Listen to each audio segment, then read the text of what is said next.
हूँ आप सभी बिल्कुल ठीक होंगे। क्लास लेने के लिए आप सभी बिल्कुल तैयार होंगे। जितने ऐसे बच्चे हैं क्लास में आ चुके हैं, आप सभी का बहुत बहुत स्वागत है। कैसे हैं आप लोग? दुर्गेश राजपूत और बच्चे कैसे हैं आप सब? राधे राधे बाबू, राधे राधे। सब बढ़िया?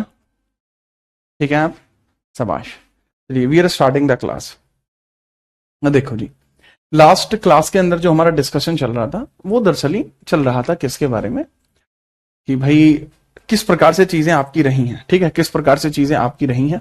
और यहां तक हम किस राजा की बात कर चुके थे? नागभट्ट द्वितीय की बात कर चुके थे। नागभट्ट द्वितीय की बात कर चुके थे, यानी यहां तक हम आ चुके थे। नागभट्ट द्वितीय पर बात कर चुके थे। रामभद्र के बारे में भी बात कर चुके थे, रामभद्र जी के बारे में। ठीक है, कि मैंने आपको बताया कि रामभद्र जी के जो पुत्र थे, जिनका नाम है मिहिर भोज, वो इस वंश के सबसे परम प्रतापी शासक के तौर पर देखने को मिलते थे। आप हेडिंग डाल लीजिए मिहिर भोज।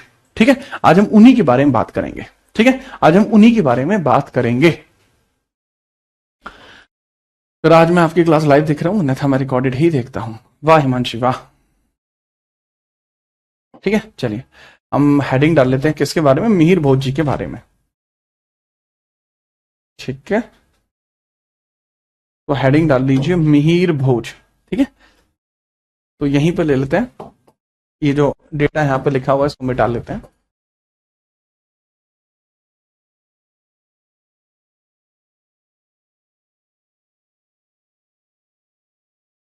तो बाबू हेडिंग डालेंगे आप मिहिर भोज। तैयार है? जी हाँ, बहुत बढ़िया। बहुत इंतजार करवाते हैं सर आप। ज्योति, ऐसी बात नहीं है, अच्छी चीजों को अच्छा होने में एक समय लग जाता है।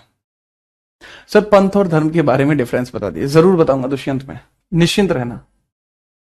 ठीक है, आप थोड़ा सा इसमें यार इसको कर लो। ठीक है, इसको कर लो। ठीक है, चलिए तो हेडिंग डाल लीजिए मिहिर भोज। मिहिर भोज।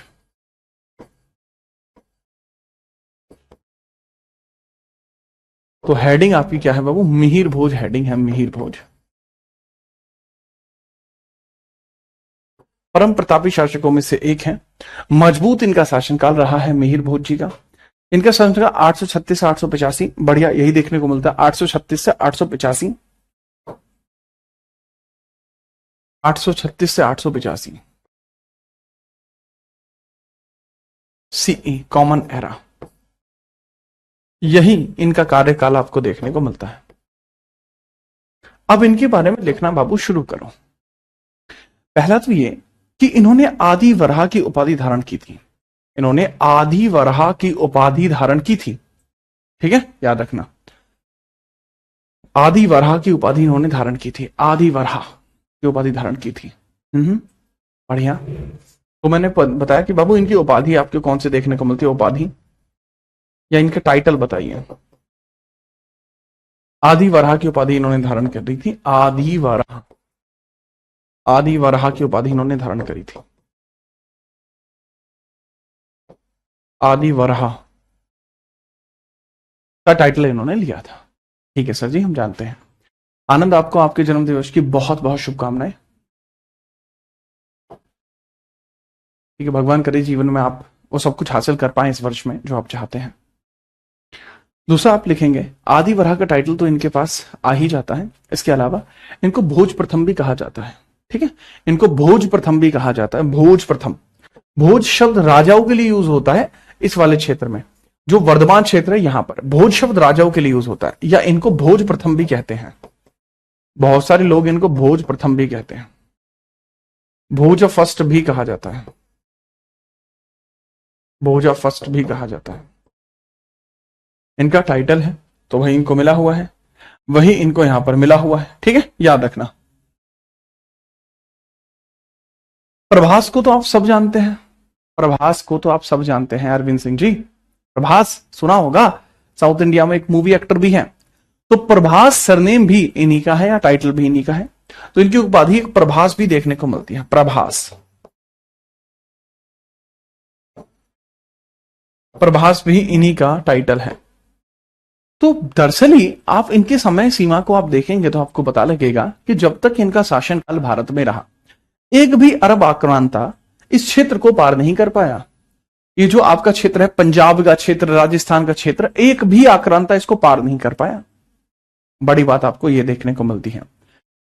तो जो पंजाब का पेहोलवा अभिलेख है, दो पंजाब का पेहोवा पेहोवा अभिलेख है, पेहोवा, तो पंजाब के पेहोवा अभिलेख में इनकी जानकारी मिलती है। पंजाब के पेहोवा अभिलेख में, पंजाब के पेहोवा अभिलेख में इनकी जानकारी मिलती है। पेहोवा अभिलेख में जानकारी मिलती है, जानकारी इनकी उपलब्ध है, जानकारी इनकी उपलब्ध है, जानकारी। तो पंजाब के पेहोवा, पंजाब पेहोवा इंस्क्रिप्शन इन्हीं से रिलेट करता है, पंजाब पेहोवा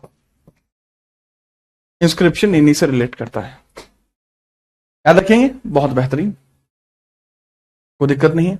इसके अलावा इनके द्वारा द्रम नामक चांदी के सिक्के भी चलाए गए थे। द्रम नामक चांदी के सिक्के भी इन्होंने चलाए थे। द्रम नामक चांदी के सिक्के इन्होंने ही चलाए। द्रम नामक चांदी के सिक्के इन्होंने ही चलाए थे। चांदी के सिक्के इन्होंने चलाए, इन्होंने चलाए।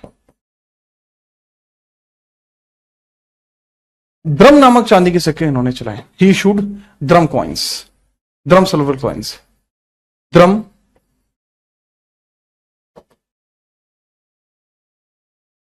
Silver coins issued by them. तो जो द्रम चांदी के सिक्के थे वो इन्हीं के द्वारा चलाए गए थे। जो द्रम सिक्के थे वो इन्हीं के द्वारा चलाए गए थे। तो वो भी याद रखेंगे बिना परेशानी के। मुझे नहीं लगता उसमें भी आपको कोई समस्या होगी। कोई समस्या तो नहीं है? बहुत बेहतरीन, बहुत बेहतरीन। ठीक है, फटाफट बताइए।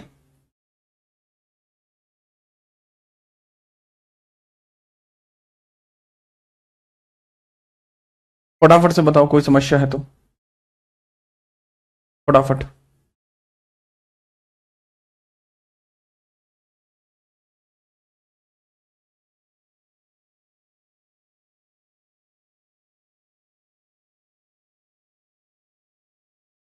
ठीक है, चलो।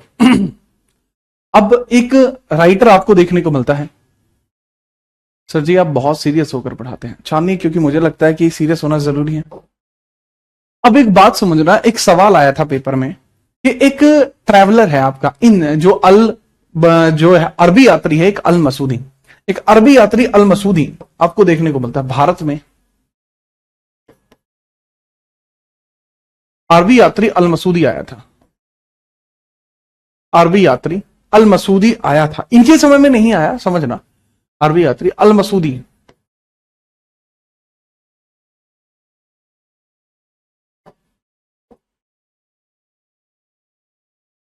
इंद्र थ्री के दरबार में आता है।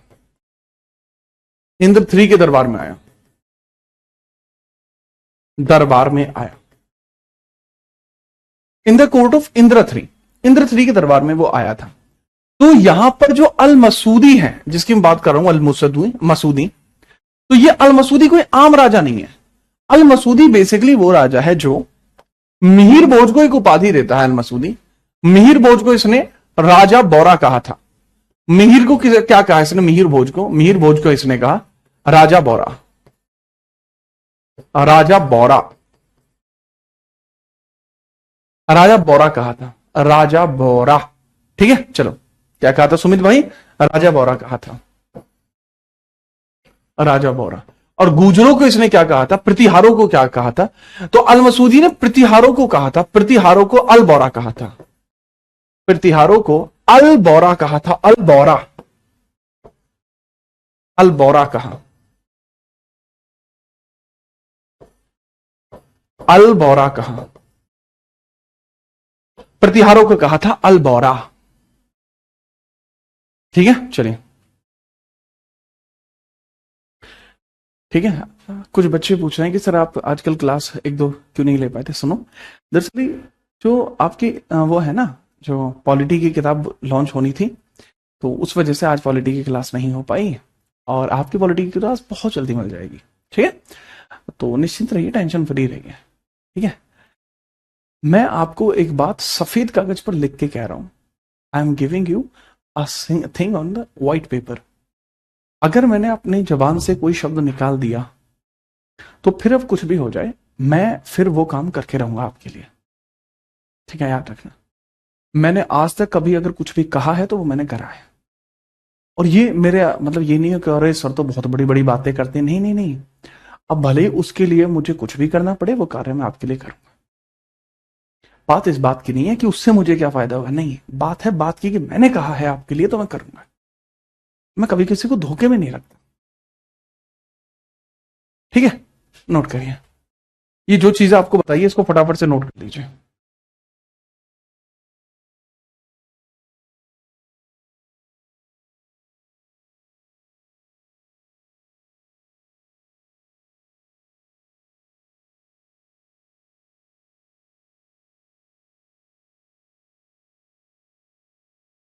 ठीक है, चलो। हाँ प्रियंका, मुझे पता है उसके बारे में। हाँ, प्रतिहार राजा को अल जुजूर कहा था, वो आगे आएंगे। अच्छा, यहीं पर समझ लेना, इंपॉर्टेंट सी बात है, उसको भी समझना कि भाई यहां पर एक बात आपको और पता लगेगी कि गुर्जर प्रतिहारों के जो मिहिर भोज हैं, इनकी जो सेना थी उसमें सबसे मजबूत घुड़सवार थे। ये भी किसने कहा है, ये भी किसके द्वारा कहा गया, ये भी अल मसूदी ने ही कहा है। ठीक है, याद रखना कि यहां पर सबसे, यहां पर लिखना अरबी यात्रियों के अनुसार, अरबी यात्रियों के अनुसार, अरबी यात्रियों के अनुसार घुड़सवार सेना संपूर्ण भारत में सबसे मजबूत है। इनकी जो घुड़सवार सेना है, घुड़सवार सेना, घुड़सवार सेना, घुड़सवार सेना संपूर्ण भारत में सबसे मजबूत है, सबसे मजबूत है, सबसे मजबूत है। ठीक है, याद रखना। दूसरी, इंद्रथ्री, अरे इंद्रथ्री राजा था यार, पहले यहां देखो आप तो आगे। ठीक है, ये वैष्णव धर्म को पुजारी थे, वैष्णव धर्म के उपासक थे। मिहिर भोज जो है वैष्णव धर्म के उपासक थे, वैष्णव धर्म के उपासक थे, धर्म के उपासक थे, devotee of Vaishnav, Vaishnavs, Vishnu ji devotee हैं ये, विष्णु जी डिवोटी थे, विष्णु जी के डिवोटी थे यानी विष्णु जी के उपासक थे। हाँ, विष्णु जी के उपासक भी आपको देखने को मिलते हैं।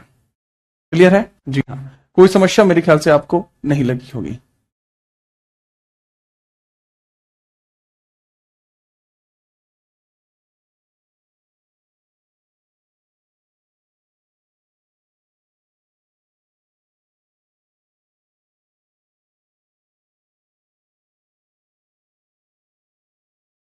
अब एक बात आती है, स्कंदवरा मिलिट्री कैंप, स्कंदवरा मिलिट्री कैंप, स्कंदवारा में इनका सैन्य शिविर, स्कंदवारा मिलिट्री कैंप।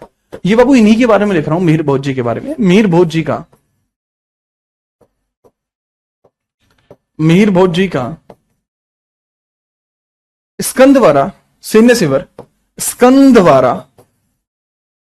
अधिसैक अधीन, स्कंदवारा सैन्य शिविर,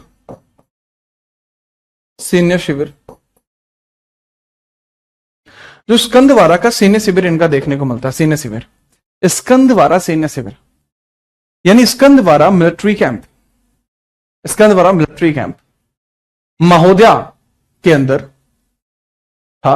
वो 12 कूपर, 12 ताम्रपत्र में देखने को मिलता है। स्कंदवारा सैन्य शिविर का उल्लेख कहां किया गया, का उल्लेख है कहां पे, महोदया, महोदया, महोदया में था। महोदया क्या है, स्थान है ये, महोदया, महोदया स्थान है, महोदया स्थान है, महोदया में था। स्कंदवारा सैन्य शिविर महोदया में था। और यहीं पर आपको पता लगती है एक बहुत जोर की चीज कि इसके बारे में जो हमें देखने को मिलती है वो 12 ताम्रपत्र लेख में पता लगता है। कहां पता लगता है सर जी इसके बारे में हमें, सर हमें पता लगता है 12 ताम्रपत्र अभिलेख, 12 ताम्रपत्र अभिलेख में पता लगता है, 12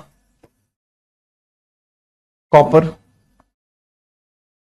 प्लेट इंस्क्रिप्शन।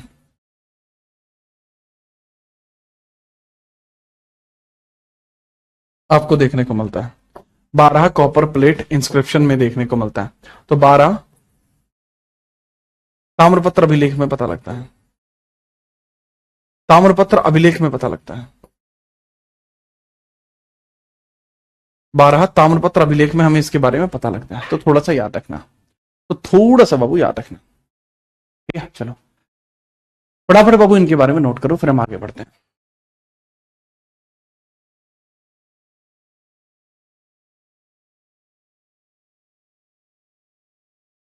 जैसे आप नोट कर लें फटाफट बताना।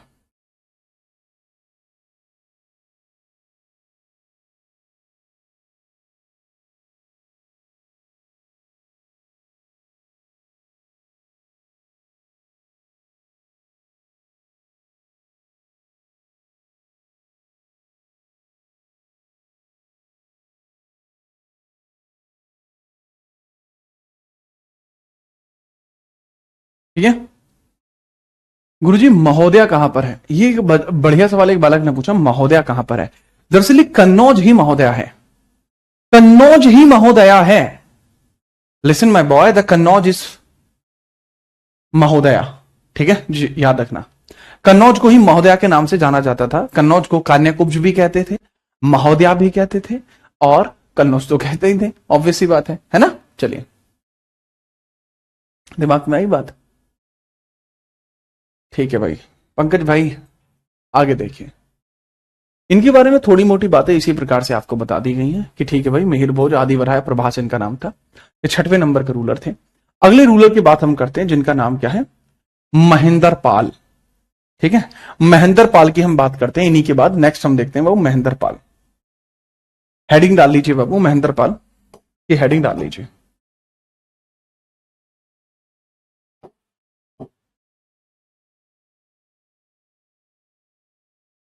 (885 से 910) नाम है पूरा महेंद्र पाल। 7th ruler Mahendra Pal. महेंद्र पाल, महेंद्र पाल, याद रखना महेंद्र पाल। ठीक है सर, क्या हाल है? मैं बिल्कुल ठीक हूं। अब महेंद्र पाल के बारे में समझिएगा। अब महेंद्र पाल के बारे में समझना। मुस्कान बेटा, उसका मतलब ये था कि Al Masudi came to India and he was a Arabian traveller.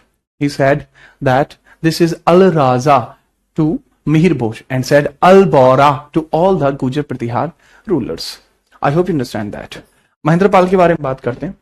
ये सबसे प्रभावशाली शासक है, आप कह सकते हैं।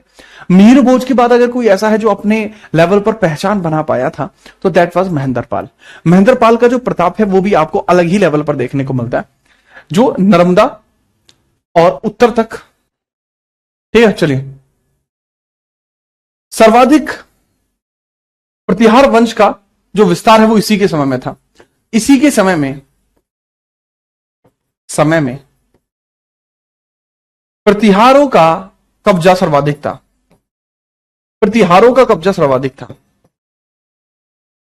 कब्जा अधिकतम था।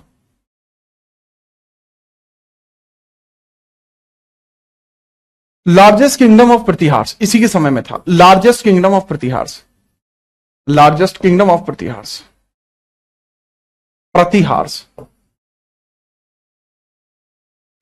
तो लार्जेस्ट किंगडम ऑफ प्रतिहार्स इसी के समय में थे। जैसे यहां तो बाबू हिमालय तक फैला हुआ था, हिमालय तक, हिमालय तक। यहां फैला हुआ था नर्मदा नदी तक, यहां फैला हुआ था सिंध नदी तक, सिंध, और यहां फैला हुआ था बंगाल तक। तो सबसे बड़ा जो एरिया है वो इसी के समय में था। इसी के द्वारा आर्यव्रत का महाराजा धीराज उपाधि धारण की थी। इसी के द्वारा एक उपाधि धारण की जाती है, आर्यव्रत के महाराजा धीराज। इसी ने एक टाइटल लिया था बाबू, टाइटल था इसके पास, महेंद्र पाल के पास एक टाइटल था, आर्यव्रत का महाराजा धीराज। महाराजा धीराज, महाराजा धीराज। क्योंकि पहले भारत को क्या कहा जाता था? आर्यव्रत। तो उस टाइम पे टाइटल लेता है Maharajadhiraj of Maharajadhiraj of Maharajadhiraj of Aryavrat.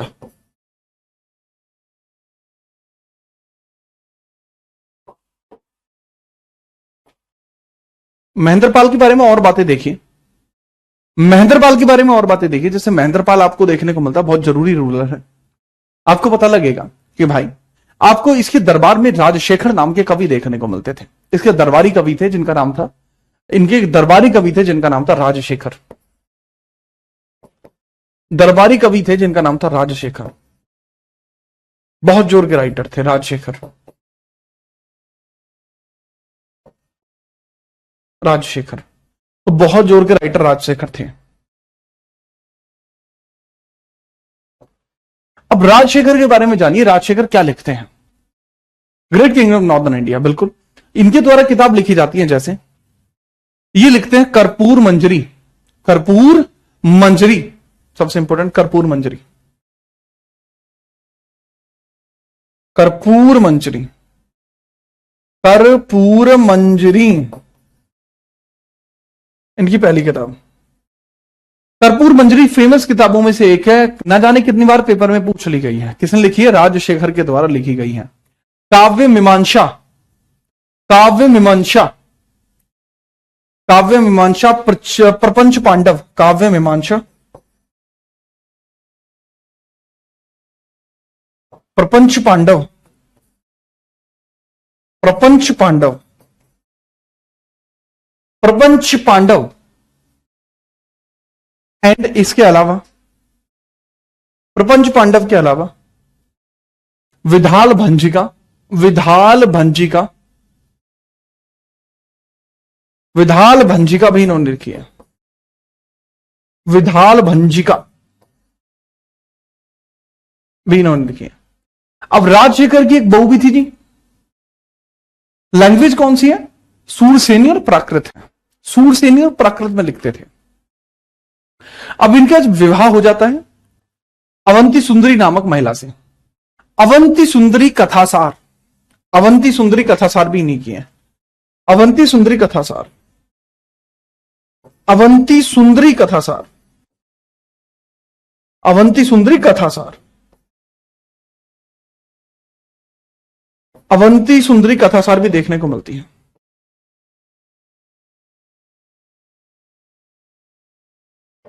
Avanti सुंदरी कथासार, अवंती सुंदरी कथासार भी आपको देखने को मिल जाएगी। ठीक है, तो राजशेखर की वाइफ है ये।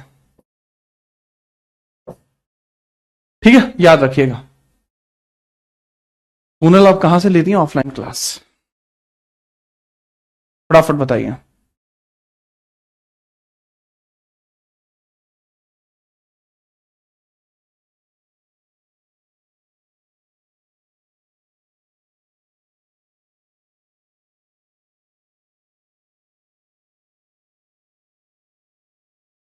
इसके बाद आपको देखने को मिलेगा एक बहुत महत्वपूर्ण राजा जिसका नाम होगा महिपाल। 913 से 944 तक। महिपाल 913 से 944 तक।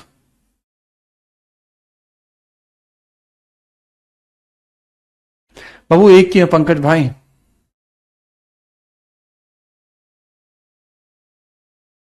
आगे बढ़े, चलो। गुड मॉर्निंग भाई अंकित। चलो इसके बाद नेक्स्ट रूलर हम देखते हैं यहीं पर ही, जिस चीज की बात हो गई है। महेंद्रपाल हो गया। भोज जो इतना जरूरी नहीं है, महिपाल जरूरी है, तो हेडिंग डाल दीजिए महिपाल। 13 से 44 महिपाल। महिपाल आप हेडिंग डाल देंगे 13 से 44। 13 से 44 महिपाल आप हेडिंग डाल लेंगे।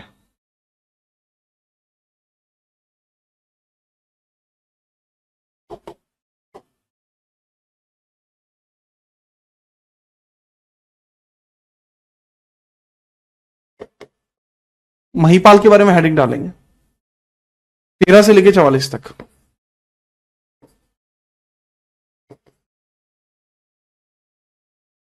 एडी, या जिसको सी कहा जा सकता है, एडी या जिसको सी कहा जा सकता है। ठीक है, फटाफट बताइए इसको क्या कहा जाएगा? महिपाल। क्या कहा जाएगा भाई? इसको महिपाल कहा जाएगा। बड़ी बात आती है कि इसके समय में क्या हुआ। तो देखो, इसी के समय में जो ये प्रतिहार वंश है वो समाप्त होना शुरू हुआ। इसी समय में प्रतिहार वंश का समापन हुआ। इसी के समय में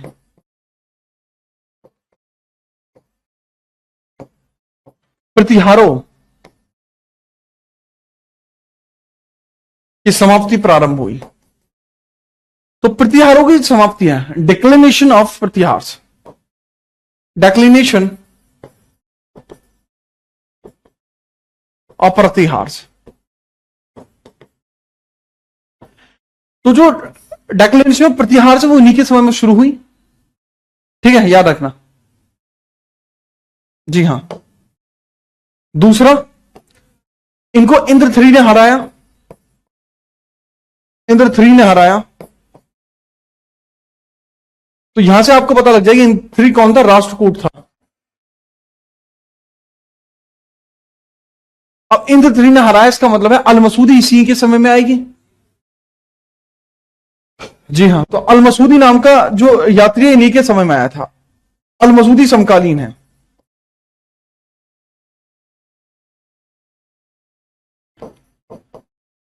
अल-मसूदी समकालीन है। अल-मसूदी इस समकालीन, टेम्परेली है इनके लिए अल-मसूदी। नोट करिए।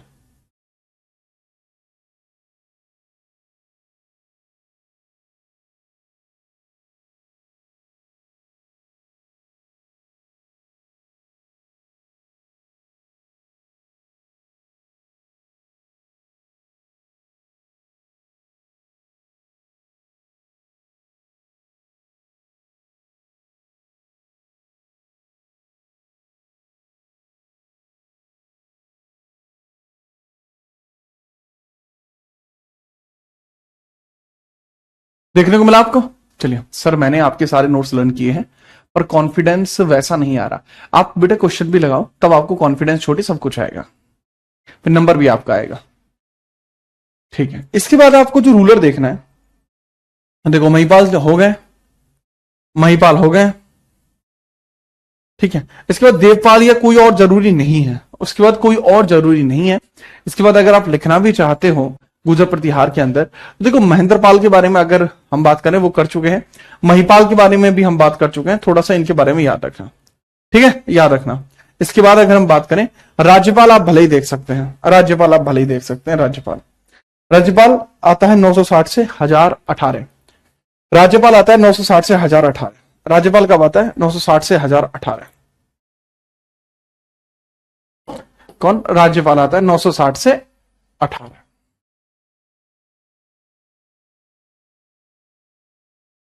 ठीक है, तो हेडिंग डाल लीजिए। अगला रूलर हम कौन सा देखते हैं? तो अगला रूलर हम देख लेते हैं बेसिकली कौन सा? राज्यपाल। राज्यपाल, क्योंकि इसी के समय में, ठीक है, इसी के समय में महमूद गजनवी ने भारत पर आक्रमण किया था। राज्यपाल, राज्यपाल, राज्यपाल आपको देखने को मिलता है। अब राज्यपाल का जो टेन्योर है वो देख लीजिए। तो राज्यपाल का जो टेन्योर आपको देखने को मिलता है, राज्यपाल 960 से 1018। 960 से 1018, 960 से 1018। ठीक है, इनका टेन्योर, इनका टेन्योर क्या हो? 960 से 1018। क्लियर है जी सर? ये वो आदमी है जो महमूद गजनवी के आक्रमण के होने पर भारत में राजा था। जब महमूद गजनवी का आक्रमण हुआ तो यही राजा थे। जब महमूद गजनवी का आक्रमण हुआ,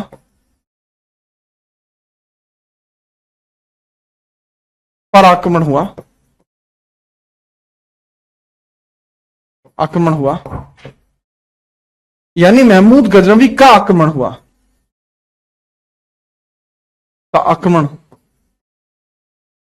हुआ, तो राजा यही था, यही राजा था, यही राजा था। राजा कौन था? राजा बाबू आपको यही देखने को मिलता है। हाँ, गजनवी का अटैक इन्हीं के टाइम पर हुआ था। Contemporary to Ghaznavi attack, contemporary, पोरेरी to Ghaznavi attack, Ghaznavi attack. ठीक है सर, समझ गए, समझ गए सर, समझ गए, ठीक है। अच्छा समझना, लेकिन इसको बाद में राज्यपाल को किसने मारा? राज्यपाल को, क्योंकि भाई इसने कुछ काम नहीं किया, राज्यपाल ने प्रतिहार वंश का रहा पर इसने कोई काम नहीं किया, इसी वजह से ये भी मारा जाता है राज्यपाल। विद्याधर चंदेल ने उसकी हत्या कर दी, विद्याधर चंदेल ने उसकी हत्या कर दी, ठीक है, याद रखना, विद्याधर चंदेल द्वारा हत्या कर दी गई 1018 में। विद्याधर चंदेल द्वारा, विद्याधर चंदेल द्वारा हत्या, द्वारा हत्या, ठीक है, याद रखना, विद्याधर चंदेल द्वारा हत्या, किल्ड बाय विद्याधर चंदेल, विद्याधर चंदेल। तो किसने मार दिया? विद्याधर चंदेल ने मार दिया। हाँ क्लियर है? हाँ सर, कोई दिक्कत नहीं है, ठीक है। चलो इसके बाद अब लास्ट रूलर इसमें लिख लेंगे, that is last ruler Yashpal. Last ruler Yashpal. जब जब इसके ऊपर गजनी ने अटैक किया तो जीता कौन था? गजनी ही जीता था, ठीक है, याद रखना। और इसके बाद लास्ट रूलर आपको कौन देखने को मिलता है गुजर प्रतिहार होगा? Last ruler Yashpal, last ruler देखने को मिलता है Yashpal, Yashpal.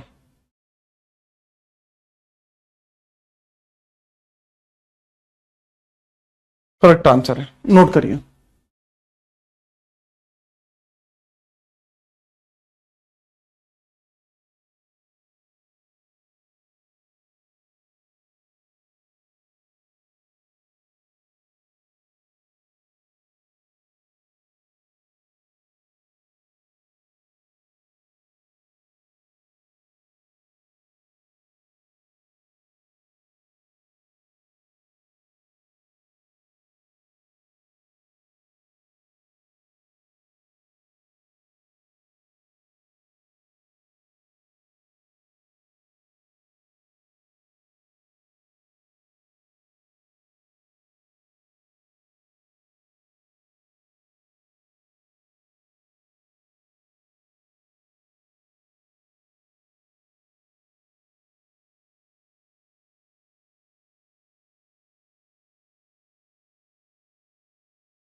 Sorry sorry sorry sorry sorry, okay okay okay, ठीक है।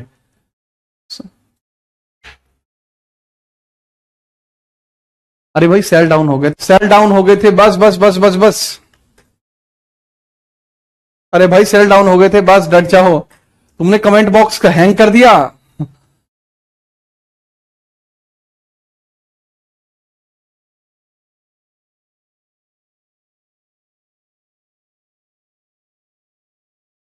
बस भैया, बस बस बस, नहीं मानोगे।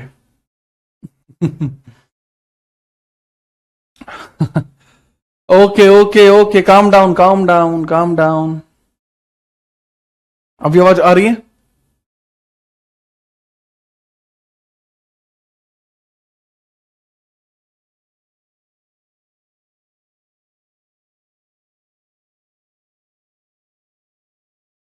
ठीक है चलो। ये पल्लवों को मैं प्लग किया क्या? धत्तरी। अरे ये तो पल्लव थे। एक सेकंड भाई, पल्लव थे ये। राष्ट्रकूटों की बात करनी थी ना हमें तो। हम्म। राष्ट्रकूटों की, यस। राष्ट्रकूटों की बात करनी थी। हाँ भाई, राष्ट्रकूटों की बात करनी थी। हम ना माने सर अब, अच्छा चलो। तो हेडिंग डाल लीजिए बाबू, राष्ट्रकूटास। राष्ट्रकूट हेडिंग डाल लीजिए, या अगर आपको दिखाई दे रहा है तो समझिए।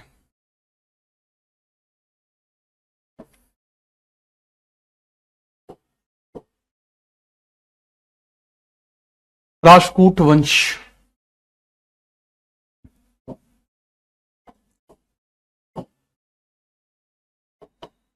हेडिंग डाल लीजिए बाबू, राष्ट्रकूट वंश।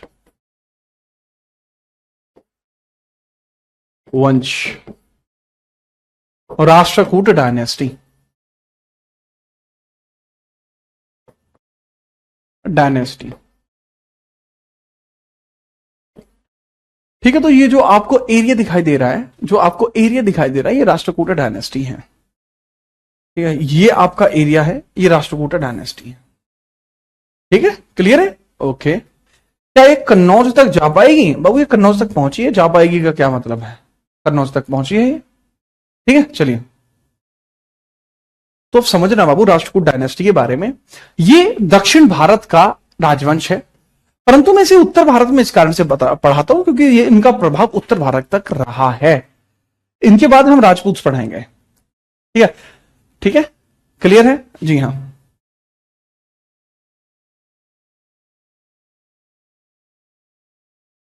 ठीक है, चलो। सर यशपाल के बारे में बताओ बाबू। यशपाल ने कन्नौज के ऊपर दोबारा अधिकार प्राप्त कर लिया था। यशपाल ही वो है जिसने राष्ट्रकूटों को हराया था। बस इतना है। अब यहां पे समझिए, राष्ट्रकूट वंश के बारे में हम बात कर रहे हैं। यह दक्षिण भारत का राजवंश है।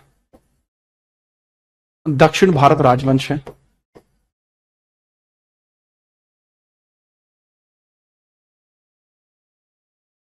Dynasty of south India. Dynasty of south India.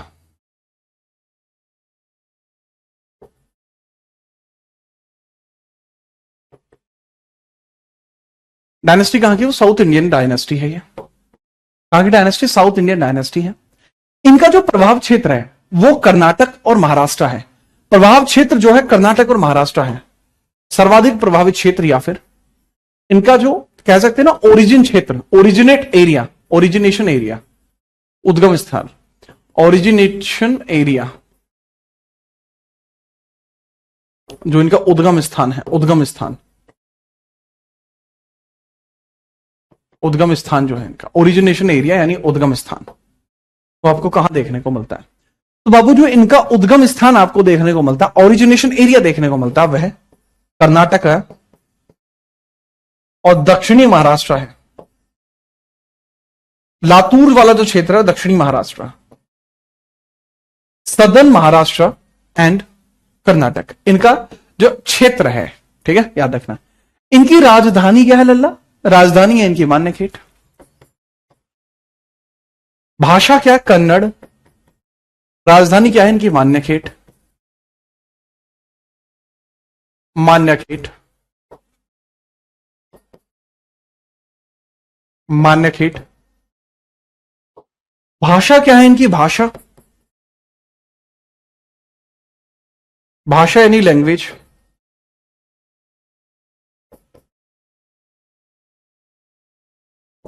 भाषा यानी लैंग्वेज इनकी क्या है? बताइए सर, लैंग्वेज इनकी क्या है? लैंग्वेज कन्नड़ थी इनकी। और पूछा जाता है कि इनको किसके द्वारा स्टार्ट किया गया था। पूछा जाता है किसके द्वारा इनको स्टार्ट किया गया था सर। वो देखने को मिलता है दंती दुर्ग नाम का राजा। दंती दुर्ग इनको स्टार्ट करता है। तो संस्थापक कौन है? दंती दुर्ग है।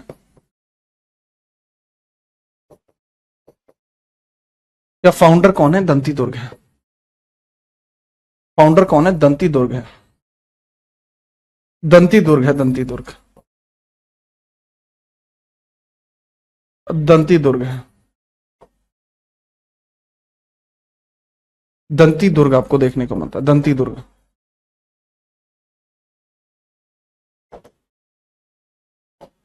दंती दुर्ग आपको देखने को मिल जाएगा। ठीक है। दूसरी बात, एक और बात समझना है इसके बारे में, संस्थापक के बारे में एक बात और समझना। बहुत प्यार से समझाता हूं आपको, बड़े ही प्यार से, कि भाई यह पहले चालुक्य वंश के सामंत रहा करते थे। वादामी या वातापी के चालुक्यों के सामंत थे। वादामी या वातापी चालुक्यों के सामंत थे। चालुक्यों के मंत्री थे। मंत्री थे। तो इनके मंत्री आपको देखने को मिल जाते हैं। मिनिस्टर्स ऑफ वादामी और Vatapis. Ministers of Badami and Vatapi. Vatapi Chalukya, यानी जो चालुक्य वंश है ना उसमें रहा करते थे। सर अब चालुक्य वंश पढ़ा दो। चालुक्य वंश के बारे में हम साउथ इंडिया में पढ़ाते हैं, पहले इसको आप पढ़ लो। फटाफट बताइए। यहां तक इतना ही रहेगा, आज इतना ही रहेगा। मैं आपको एक बहुत इंपॉर्टेंट सी चीज दिखाता हूं, अगर आप कहो तो दिखाओ, तो फिर मैं दिखा दूंगा, नहीं तो फिर आज की क्लास में ही एंड करते हैं, कोई दिक्कत नहीं है। तो एंशिएंट, हाँ बाबू एंशिएंट के आपके प्रोवाइड हो जाएंगे पूरे नोट्स, टेंशन मतलब। गुरु जी चौहान चंदेल परमार हिंदू शाही, आर दीज इंपोर्टेंट। बच्चे सवाल तो इसमें से कम आते हैं, पर अगर पढ़ना चाहते हो तो मैं राजपूत डायनेस्टी को एक्सपेंड कर दूंगा, मैं पढ़ा दूंगा। मैंने बताया था कि बहुत बड़ा सागर है, उसे तैर कर जाना है। मुझसे आप पढ़ना चाहते हो, मुझे कोई समस्या नहीं है, एक क्लास एक्स्ट्रा लग जाएगी, क्या बात होगी, पढ़ा दूंगा। ठीक है, दिखाओ सर। ओह चलिए, आशा झा, ठीक है। चलो, मैं एक स्पेशल सी चीज थी, मैं चाहता तो यूट्यूब वगैरह पे करना था, पर मैं कि ठीक है, इजी ऑन इट। ठीक है, तो एक बहुत इंपॉर्टेंट सी चीज है, लाइक मुझे लगा कि हाँ आपके, क्योंकि आप तो खास छात्र हैं अपने, तो आपको तो बनता है। तो this was basically silver button जो आया था तो मुझे बढ़िया लगा, आप लोगों के समर्थन से हमने 3 महीने में इसको अचीव किया, तो इट वाज सो गुड। ठीक है, तो मैं थोड़ा इस प्रकार का कम हूं कि मतलब मैं चीजों का थोड़ा कम ही वो करता हूं। मुझे थोड़ा ऐसा लगता है कि ओके ओके ठीक है, भगवान की दया है, तो भगवान को एक बार नमस्ते कहकर चीजों को आगे बढ़ाने का प्रयास रहता है हमेशा से मेरा। ठीक है, तो हाँ मतलब मैं थोड़ा सा ये है कि मैं इवेंट लगाता यूट्यूब पे कि ये हो गया, फिर उसमें मैं कुछ करता। ठीक है, तो इससे बेहतर है कि बिना इवेंट के मैं चीजें करता रहूं। हाँ, लेकिन आप लोगों के मन से मैं आप लोगों को मतलब आभार व्यक्त करना चाहता हूँ कि आप लोगों ने अपना समर्थन दिया, जो हमेशा से सराहनीय रहा है। तो यस, मुझे अच्छा लगा।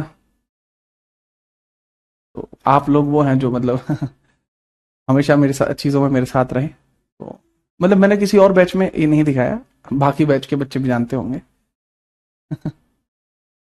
तो हाँ, आप लोगों का बहुत बहुत आभार। मुझे थोड़ा सा ऐसा लगता है कि हाँ ठीक है, आप लोगों का समर्थन है तो चीज़ें कर पा रहे हैं। नहीं, ये बहुत सिंपल सी बात है कि मेरे होने से आप तो कहीं और भी पढ़ सकते हैं ना, सीधी सी बात है। मैं नहीं पढ़ाऊंगा, कोई और पढ़ाएगा, हम ना होंगे कोई हमसा होगा। बट पॉइंट है कि आप लोग जो हैं, आप लोगों का जो प्यार मेरे प्रति है, वो हमेशा से ही मुझे मेहनत से, डेडिकेशन से आगे बढ़ाने के लिए हमेशा कोशिश करता है। वो चीज़ मुझे बढ़िया लगती है जी। हाँ, तो आप लोगों की जो भी मेरे प्रति चीज़ें रही हमेशा से अच्छी हैं। पार्टी कब दोगे? बहुत जल्द। ठीक है। हाँ, मुझे मेहनत करने का डेडिकेशन भी तो आप ही से मिलता है। हाँ, मैंने वही बताया कि हम ना होंगे कोई हमसा होगा, लेकिन बात यह है कि आप लोगों का समर्थन है जो मुझे मैं बनाता है। ठीक है, मैं पूरी कोशिश करता हूं अपनी तरफ से कि आपको मैं मैक्सिमम एफर्ट्स के साथ चीजों को बताऊं। ठीक है, चलिए अब कल मिलते हैं, तब तक के लिए जय हिंद, वंदे मातरम। और जो बच्चे कह रहे हैं कि हाँ सर आपके जैसा कोई नहीं, याद रखना कि आपके लिए जो भी जरूरत होगा वो सबकी चीजें बहुत बढ़िया तरीके से होंगी। ठीक है, बहुत घनी बढ़िया बात है, और चीजें आपके लिए होंगी, बहुत बढ़िया होंगी और भी अच्छी होंगी। ठीक है, टेंशन मत लो, हमेशा आपके समर्थन में पहले भी था, आज भी हूं और हमेशा रहूंगा। ठीक है, जय हिंद, वंदे मातरम।